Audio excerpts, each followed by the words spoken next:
Hey, I'm Jessica Young, your bikini fitness trainer, and I wanted to talk to you today about taking your body composition measurements for speedy weight loss. So wouldn't you agree that weight loss takes a lot of work? Yes? You know, you work out for hours, you monitor your food like a hawk, and you live a healthier lifestyle.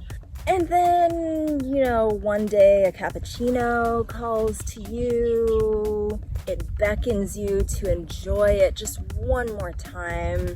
So you drink just one, right? Only to remember the addiction that is caffeine, the caffeine level that you're used to or you were used to, and another because it just tastes so good, right? And soon the calories add up and you still believe you're making progress, but you notice that you're starting to see some love handles in the mirror, right? Some of those little evil love handles. You can convince yourself that they're just your obliques, but they're love handles. So you step on a scale out of curiosity and bam! It hits you like a gut punch that you're actually 10 pounds heavier than you used to be. Has this ever happened to you? What happened? I'm sure you can put two and two together already. What didn't happen is working smart and tracking your progress so that way you can see day by day, are you moving toward your goal or away from your goal, right? And it's so easy with the new technology at your fingertips nowadays, with electronic scales, with multiple functions available at the press of a button. They calculate not just your weight, but your body fat, your water content, your bone mass, BMI, BMR, basal metabolic rate. There is a saying that goes, what you measure gets managed. I want to actually improve that and say that what you measure gets improved. And you know that you can't track what you don't measure, right? So I recommend taking baseline measurements the day you start today and track something, the same thing, every single day to see your true progress. Whatever it might be, you might track your weight, you might track your body fat percentage. And I've had family, friends, and clients ask, do you think I look fat? Your goals are not really about what I or what anybody else thinks about you, and it's toxic to subject yourself to others' opinions. Never weigh others' opinions over your own. And nothing really validates your workout program effectiveness better than seeing objective numbers right there in front of you. That will give you something to focus on. And ladies, don't get discouraged from your lunar cycle messing your program up. Your numbers will naturally wax and wane just like the moon itself. That's why it's called a lunar cycle. And take 15 minutes at the end of each week to measure your circumferences just so that you have the numbers down. Sometimes it'll be better, sometimes it'll be worse. We're human beings, but over time you will see your true progress. And I get it. You know, I really get it. Your body composition measurements can be scary. They really can be scary. When I first started doing my daily measurement spreadsheet, I prayed. I really prayed that my body fat percentage was low so that way I could feel good about my starting point, right? Obviously, it wasn't as good as I'd hoped. It was not as good as I'd hoped, but you know, it's just a starting point. It really is it's just that. It's your ground zero. It's where you're starting from. You can only get better from there. And over time, I saw fluctuations, the natural ups and downs in life. And every single time I saw it, it was more and more interesting. And now I can easily visualize with a graph. I actually have a graph charted out in my spreadsheet so that way I just enter a number and automatically goes boom, there you go, you went down or you went up. And now it's fun, it's like a game. And I like it. So if you're apprehensive about tracking your progress, stop it. You gotta wake up and face the facts sometime. And facing the facts point blank is exactly what you need to do in order to take back your control. And honestly, isn't being in control better than having the wool pulled over your eyes? Yes? Yes or yes? I know you agree with me. You gotta be tough, be brave, be a warrior, and say to yourself, this doesn't scare me. It doesn't scare me at all. Comfort zones are dead zones. You don't grow, you don't learn. It's just hands up, no responsibility. Nope, none whatsoever. Nope, nope, nope.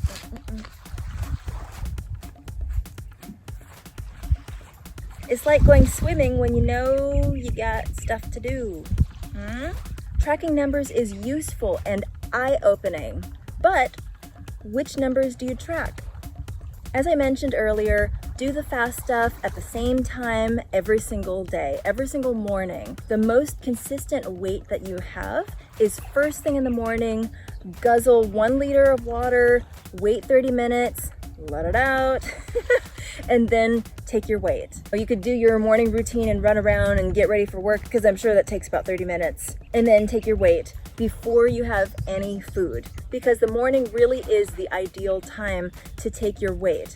And it will fluctuate, but it'll fluctuate less because you can't eat the same thing every single day at the same time, put out the exact amount of energy, burn the same amount of calories, same calories in, same calories out. Every single day will fluctuate, and at the end of the day, you might be too tired. You may have just eaten a huge feast. You don't know, and you can't predict it. I mean, maybe you could, but you don't know how your body's gonna react to it, right? And also, the amount of water that you drink throughout the day is different. The temperature is different, everything is different. So there are too many variables to take your weight at the end of the day and be consistent. Now, if you're training for a bikini competition, you might wanna take your weight several times a day, but only for peak week. If you take it more than that, it's kind of obsessive. I mean, it would be interesting to track those numbers, but compare them side by side with the morning numbers and the evening numbers, side by side by side by side every single day. That would be interesting. But again, that's a little excessive, you know, because you don't know what time you're going to weigh yourself. Maybe you're coming home late because you just went out, partied with the girls, had a couple drinks, and you don't know how hydrated or dehydrated you just made your body by drinking all those drinks, and now you're like, woo! And the less time that you spend tracking every single day, the more likely this will become a habit for the long term. And longevity is really what we're after. So once a week, spend more time measuring your circumferences. So the ones that are best to track are your biceps.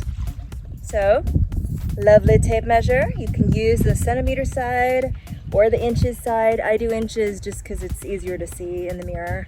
So I start with the end. You know, you can flex, show off your little guns there, big guns, excuse me. And you want to put this somewhere in the middle. Now, as you do this over time, you'll get to know what the middle feels like, so you'll have a better idea. Stick it up right there in the middle, grab it around, have your arm completely relaxed, and you don't want any slack, but you don't want it like super tight. Your shoulders are the top of your hourglass, right? So take it around like this. So anyways, I can't see where it is, but I can feel where it is. And it would be best to have the end somewhere on one of your pecs. And then the other one, you can wrap it around. Again, just relax. You want it horizontal. Obviously, I can't see it in the mirror, so I think this is horizontal. You want it horizontal this way, and you want it horizontal this way also. You know, you don't just want it horizontal here, and then all of a sudden it's like way down there, right? That kind of defeats the point of a horizontal circumference measurement. It's supposed to be horizontal from every angle of the mirror. You want your upper chest measurement. Now, ladies, if you're wearing a bra, your boobs are in different places. So just be consistent. So if you're always measuring without a bra, always measure it without a bra. If you always measure it with a bra, always measure it with that same amount of padding in the bra. Guys, you don't have to worry about that. You want to go right up into the armpits, You want the end to be somewhere around that pec. Best to hold it with one hand and relax. Take a deep breath in, let it out, and then that's your measurement, whatever it is. If you start to like do this kind of thing, then you're changing your measurements and how the measuring tape sits on your body. Your chest, your bust, right across the nipples. So you do want it to be right across the nipples and right across the nipples. And again, you want it to be horizontal the whole way around, right? So take a deep breath in, exhale, and that's your measurement, whatever it is. I'm not telling you mine.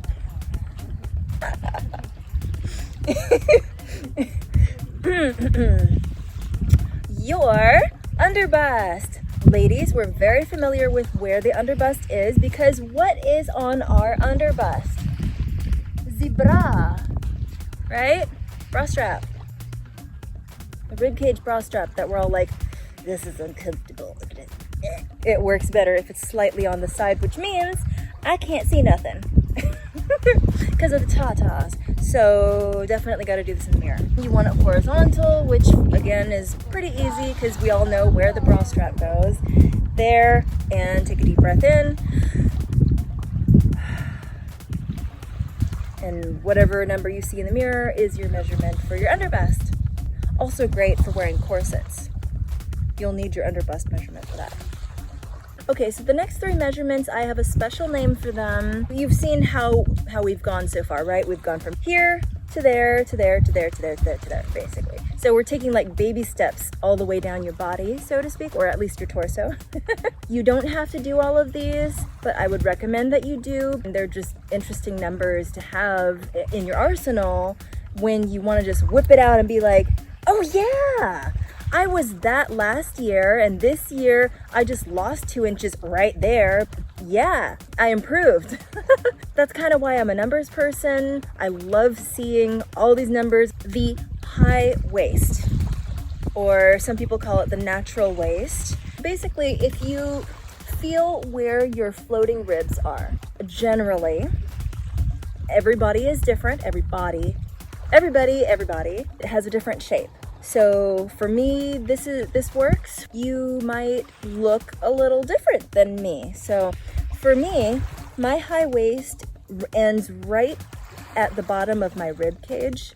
You know, if you feel like your ribs, ribs, and all the way down at the bottom of the ribs right there is where my natural waist or my high waist is located. The next line down is your belly button. Your belly button may be located in different areas than me.